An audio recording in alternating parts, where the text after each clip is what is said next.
Palace Mysuru, grand collections, Chamundeshwari jewellery marts and works ಮತ್ತು Supriya hotel.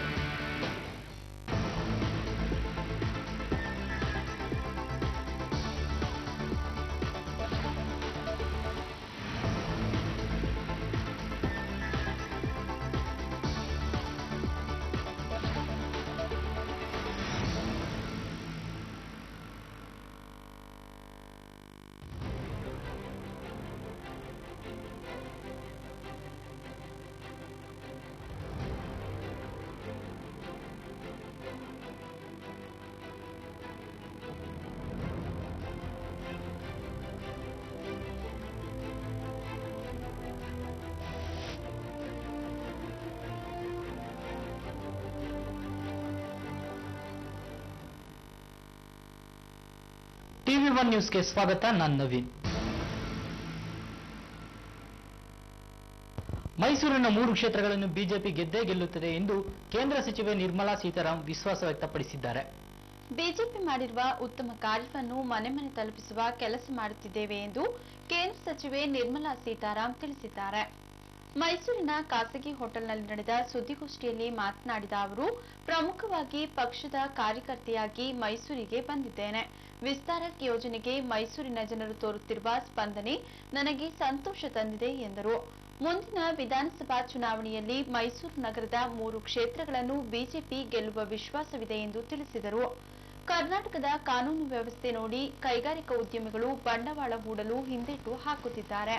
ಒಂದು ಕಾಲದಲ್ಲಿ ಉದ್ಯಮ ಸ್ನೇಹಿಯಾಗಿದ್ದ ಕರ್ನಾಟಕ ಈಗ ಕೊಲೆಗಳ ತಾಣವಾಗುತ್ತಿದೆ ಎಂದು ರಾಜ್ಯ ಸರ್ಕಾರದ ವಿರುದ್ಧ ಕೇಂದ್ರ ಸಚಿವೆ ನಿರ್ಮಲಾ ಗಂಭೀರ ಆರೋಪ ಮಾಡಿದರು. Chambers of Commerce, Chartered Accountants, Cost Accountants to talk about the GST. So that's my day's plan. I'm happy to be here.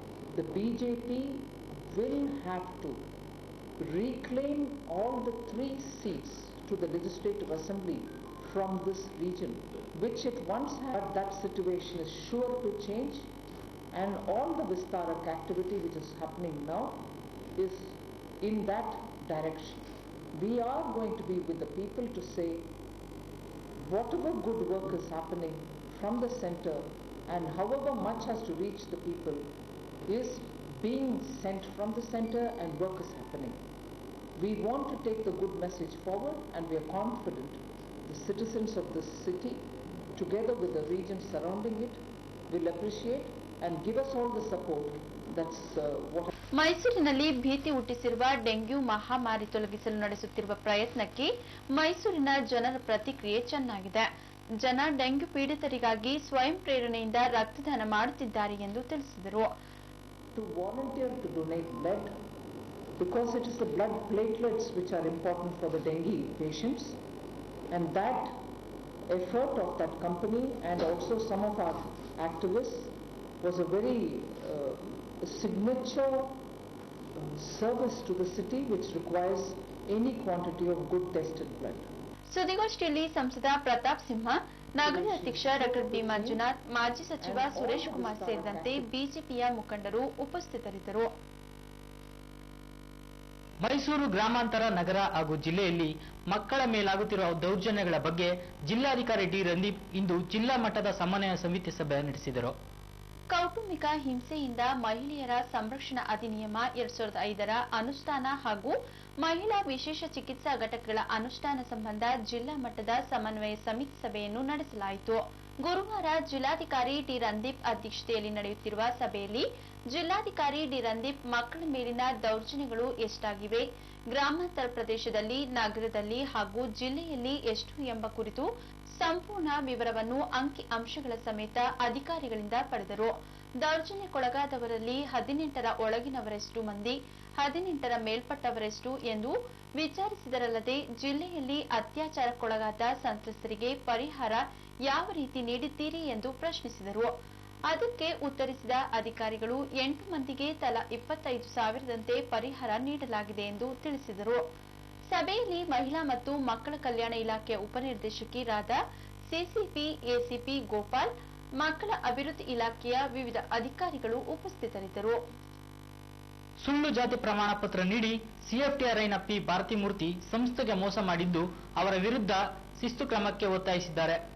ಸಿಎಫ್ಟಿಆರ್ಐನಲ್ಲಿ ಕಾರ್ಯನಿರ್ವಹಿಸುತ್ತಿರುವ ಪಿ ಭಾರತಿ ಮೂರ್ತಿಯವರು ಸುಳ್ಳು ಜಾತಿ ಪ್ರಮಾಣ ಪತ್ರ ನೀಡಿ ಸಂಸ್ಥೆಗೆ ಮೋಸ ಮಾಡಿದ್ದಾರೆ. ಅವರ ವಿರುದ್ಧ ಕ್ರಮ ಕೈಗೊಳ್ಳಲು ಸರ್ಕಾರ ಆದೇಶಿಸಿದರೂ ಇದುವರೆಗೂ ಯಾವುದೇ ಕ್ರಮ ಜರುಗಿಸದೆ ತಟಸ್ಥರಾಗಿರುವ ನಿರ್ದೇಶಕ ಪ್ರೊಫೆಸರ್ ರಾಮರಾಜಶೇಖರನ್ ನಡೆಯನ್ನು ಕರ್ನಾಟಕ ದಲಿತ ವೆಲ್ಫೇರ್ ಟ್ರಸ್ಟ್ನ ಅಧ್ಯಕ್ಷ ಶಾಂತರಾಜು ಖಂಡಿಸಿದ್ದಾರೆ. ಸಂಸ್ಥೆಯ ನಿರ್ದೇಶಕ ಪ್ರೊಫೆಸರ್ ರಾಮರಾಜಶೇಖರನ್ ಸ್ವಜನ ಪಕ್ಷಪಾತ ಹಾಗೂ ಕೇಂದ್ರ ನಿಯಮವನ್ನು ಸ್ಪಷ್ಟವಾಗಿ ಉಲ್ಲಂಘಿಸಿದ್ದಾರೆ ಎಂದು ಆರೋಪಿಸಿದ ಅವರು ತಕ್ಷಣವೇ ಭಾರತಿ ಮೂರ್ತಿಯವರನ್ನು ಸೇವೆಯಿಂದ ವಜಾಗೊಳಿಸಬೇಕು ಎಂದು ಸುದ್ದಿಗೋಷ್ಠಿಯಲ್ಲಿ ಒತ್ತಾಯಿಸಿದರು. 1981ರ ಮೇ 28ರಂದು ಭಾರತೀಯವರು ಪಡೆದಿರುವ ಜಾತಿ ಪ್ರಮಾಣ ಪತ್ರವು ಸುಳ್ಳೆಂದು ಜಿಲ್ಲಾ ಪರಿಶಿಷ್ಟ ಜಾತಿ ವರ್ಗದ ಜಾತಿ ಪರಿಶೀಲನಾ ಸಮಿತಿಯ ಆದೇಶದ ಮೇರೆಗೆ ತಹಸೀಲ್ದಾರ್ 2017 ಜನವರಿ 31ರಂದು ರದ್ದುಗೊಳಿಸಿ ಆದೇಶ ಹೊರಡಿಸಿದ್ದಾರೆ. ಆದೇಶದನ್ವಯ ಸಮಾಜ ಕಲ್ಯಾಣ ಇಲಾಖೆ ಜಂಟಿ ನಿರ್ದೇಶಕರು ಭಾರತಿ ವಿರುದ್ಧ ಕ್ರಮ ಕೈಗೊಳ್ಳಲು ಸಿಎಫ್ಟಿಆರ್ಐಗೆ ಕಳೆದ ಮಾರ್ಚ್ನಲ್ಲಿಯೇ ಸೂಚಿಸಿದ್ದರು. ಇದುವರೆಗೂ ಯಾವುದೇ ಕ್ರಮ ಜರುಗಿಸದೆ ಕಾನೂನು ಉಲ್ಲಂಘಿಸಿದ್ದಾರೆ. ಹಾಗಾಗಿ ಸುಳ್ಳು ಜಾತಿ ಪ್ರಮಾಣ ಪತ್ರ ನೀಡಿದ ಭಾರತಿ ಹಾಗೂ ಕರ್ತವ್ಯ ಲೋಪವೆಸಗುತ್ತಿರುವ ನಿರ್ದೇಶಕ ಪ್ರೊಫೆಸರ್ ರಾಮರಾಜಶೇಖರನ್ ವಿರುದ್ಧ ಸೂಕ್ತ ಕಾನೂನು ಕ್ರಮ ಜರುಗಿಸಬೇಕು ಎಂದು ಆಗ್ರಹಿಸಿದರು. ಪ್ರೊಫೆಸರ್ ರಾಮರಾಜಶೇಖರನ್ ನಿರಂತರವಾಗಿ ದಲಿತರ ಮೇಲೆ ದಾಳಿ ನಡೆಸುತ್ತಿದ್ದು ಇವರೊಬ್ಬ ದಲಿತರೇ ಎನ್ನುವ ಅನುಮಾನವೂ ಮೂಡುತ್ತಿದೆ ಎಂದು ಟೀಕಿಸಿ ಇವರೊಬ್ಬ ಭಾಷಾ ವ್ಯಾಮೋಹಿಯಾಗಿದ್ದು ಸಂಸ್ಥೆಯಲ್ಲಿ ಕನ್ನಡವನ್ನು ಹಾಗೂ ಕನ್ನಡಿಗರನ್ನು ಸಂಪೂರ್ಣವಾಗಿ ನಿರ್ಲಕ್ಷಿಸಿದ್ದಾರೆ. ಅಲ್ಲದೆ ಗುಂಪುಗಾರಿಕೆ ಮಾಡುತ್ತಾ ಮನಸ್ಸು ಇಚ್ಛೆ ಅಧಿಕಾರ ನಡೆಸುತ್ತಿದ್ದು ಕೇಂದ್ರ ಸರ್ಕಾರ ಕೂಡಲೇ ಇವರ ವಿರುದ್ಧ ಉನ್ನತ ಮಟ್ಟದ ತನಿಖೆಗೆ ಆದೇಶಿಸಿ ಕಾನೂನು ಕ್ರಮ ಜರುಗಿಸಬೇಕು ಎಂದು ಒತ್ತಾಯಿಸಿದರು.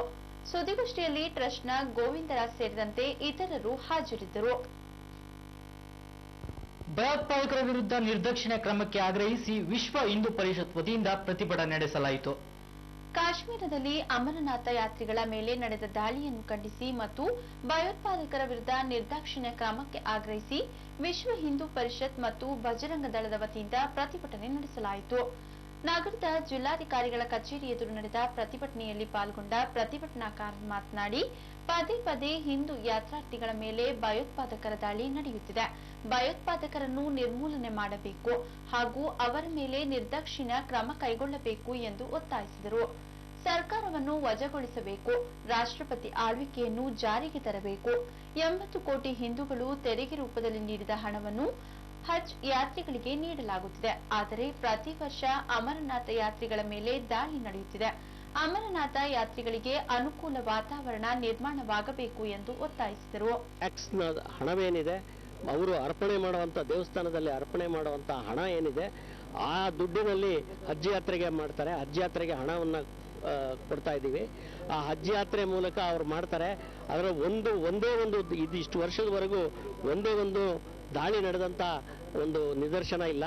ಆದರೂ ಕೂಡ ಈ ಸರ್ಕಾರ ಈ ರೀತಿ ನಮ್ಮ ಹಿಂದೂಗಳ ಮೇಲೆ ಏನು ನಿರಂತರವಾಗಿ ಈ ಯಾತ್ರೆಗಳ ಮೇಲೆ ಹತ್ಯೆ ನಡೀತಾ ಇದೆ, ಈ ದಾಳಿ ನಡೀತಾ ಇದೆ, ಇದರ ವಿಫಲತೆ ಸ್ಪಷ್ಟವಾಗಿ ಕಾಣ್ತಾ ಇದೆ. ಹಾಗಾಗಿ ಈ ರಾಜ್ಯ ಸರ್ಕಾರವನ್ನು ವಜಾಗೊಳಿಸಿ ತಕ್ಷಣ ರಾಷ್ಟ್ರಪತಿ ಆಡಳಿತ ನಿಯೋಜನೆ ಮಾಡಬೇಕು ಅಂತ ನಾವು ಈ ಮೂಲಕ ಕೇಳ್ಕೊಳ್ತೀವಿ. ಪ್ರತಿಭಟನೆಯಲ್ಲಿ ಬಜರಂಗ ದಳದ ಸಂಯೋಜಕ ಕಾರ ಪ್ರದೀಪ್ ಸೇರಿದಂತೆ ನೂರಾರು ಮಂದಿ ಕಾರ್ಯಕರ್ತರು ಪಾಲ್ಗೊಂಡಿದ್ದರು. ಮೈಸೂರು ಕ್ಯಾನ್ವಾಸ್ ಸಂಸ್ಥೆ ನಿರ್ಮಿಸಿರುವ ವೈಷ್ಣವಿ ಕನ್ನಡ ಚಲನಚಿತ್ರವನ್ನು ಇದೇ ಜುಲೈ 14ರಂದು ಡಿಆರ್ಸಿಯಲ್ಲಿ ಬಿಡುಗಡೆಗೊಳ್ಳಲಿದೆ. ಸಾಮಾಜಿಕ ಅವ್ಯವಸ್ಥೆಯನ್ನು ಬಿಂಬಿಸುವ ಉತ್ತಮ ಸಂದೇಶ ಸಾರುವ ವೈಷ್ಣವಿ ಚಲನಚಿತ್ರ ನಾಯಕಿ ಪ್ರಧಾನ ಚಿತ್ರವಾಗಿದೆ.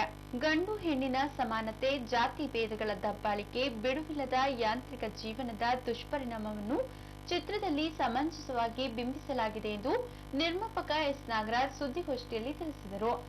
ನಾಯಕಿಯಾಗಿ ಯಾನಾ ರಾಜ್, ನಾಯಕನಾಗಿ ಶ್ರೀನಗರ ಕಿಟ್ಟಿ, ಇತರೆ ತಾರಾಗಣದಲ್ಲಿ ರಮೇಶ್ ಭಟ್, ಶ್ರೀನಿವಾಸ್ ಪ್ರಭು, ವಿನಯ್ ಪ್ರಸಾದ್, ಮೂಗೂರು ಸುಂದರಂ, ಪ್ರೊಫೆಸರ್ ರಾಮೇಶ್ವರಿ ವರ್ಮಾ, ಬೇಬಿ ಕಶ್ಮಿ ಶಶಿಧರ್ ಇತರರು ಪಾತ್ರ ನಿರ್ವಹಿಸಿದ್ದು, ಚಿತ್ರವು ಅಮೆರಿಕ ಸೇರಿದಂತೆ ಮುರುಡೇಶ್ವರ, ಬೆಂಗಳೂರು ಮತ್ತು ಮೈಸೂರಿನಲ್ಲಿ ಬಹುತೇಕ ಚಿತ್ರೀಕರಣವಾಗಿದೆ ಎಂದು ತಿಳಿಸಿದರು. ಚಿತ್ರವು ಈಗಾಗಲೇ France, Spain, Poland, Mexico, USA, garden city ಮತ್ತು ಬೆಂಗಳೂರು ಅಂತಾರಾಷ್ಟ್ರೀಯ ಚಲನಚಿತ್ರೋತ್ಸವಕ್ಕೆ ಆಯ್ಕೆಯಾಗಿದೆ ಎಂದು ಮಾಹಿತಿ ನೀಡಿದರು. ಸುದ್ದಿಗೋಷ್ಠಿಯಲ್ಲಿ ನಿರ್ದೇಶಕ ಜಿ ಮೂರ್ತಿ, ಶಶಿಧರ್ ಸಂಗಾಪುರ, ನಾಯಕಿ ಯಾನಾ ರಾಜ್, ಕೃಷ್ಣೇಗೌಡ, ರಾಮಚಂದ್ರ ಹಾಜರಿದ್ದರು.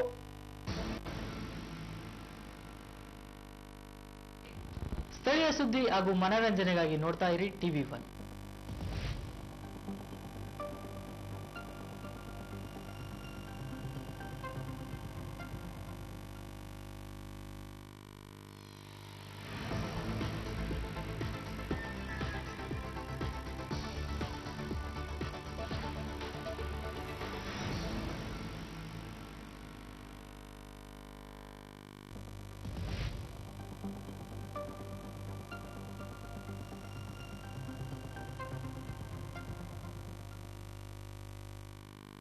ಈ ಕಾರ್ಯಕ್ರಮದ ಪ್ರಾಯೋಜಕರು Lakshmi gold palace Mysuru, grand collections, Chamundeshwari